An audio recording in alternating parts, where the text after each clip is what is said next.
நாம் ஆபத்தில் இருக்கிறதாக உணர்ந்தால், வேதனை துன்பம் தாக்கினால், நோய் நொடியிலிருந்து விடுதலை வேண்டுமென்றால், மனிதர்கள் இந்த உலகிலே யாரும் செய்ய முடியாத உதவியை கடவுள் செய்வார் என்ற நம்பிக்கை இருந்தால், இன்றைய நற்செய்தியிலே சீடர்களுடைய அபயக்குரல் நமது ஜெபமாக இருக்கட்டும்.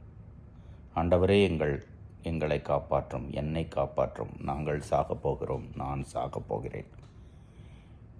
இது ஏதோ பயத்திலோ பலவீனத்திலோ எழுப்பப்படுகிற ஜெபம் அல்ல.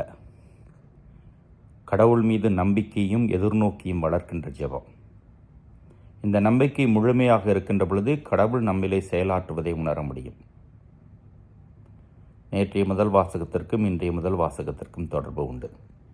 நேற்றைய முதல் வாசகத்திலே ஆபிரகாம் நம்பிக்கையோடு கடவுளோடு உறவாடுகிறார், போராடுகிறார். ஒருவர் ஒரு 10 பேர் வரைக்கும் வருகிறார்.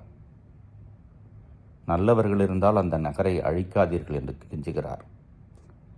நல்லதென்று கண்ட லோத்தை மட்டும் போக சொல்லி கடவுள் காப்பாற்றி அனுப்பியதை இன்றைய முதல் வாசகத்தில் வாசிக்க கேட்டோம். கடவுளுக்கு நமக்கும் உள்ள உறவு வளர வேண்டுமென்றால் தொடர்பிலே இருக்க வேண்டும். அந்த தொடர்பு ஜெபமாக இருக்க வேண்டும். நன்றாக இருக்கிற பொழுது நன்றி சொல்வதும், ஆசிர்வதிக்கப்படுகின்ற பொழுது கடவுளை ஆராதிப்பதும், அதோடு கூட வேதனையிலும் துன்பத்திலும் கடவுளை நோக்கி குரலெழுப்பி ஜெபிப்பதும் நம்முடைய அன்றாட வாழ்வாக இருந்தால் இந்த தொடர்பு முறிந்து போகாத தொடர்பாக இருக்கும்.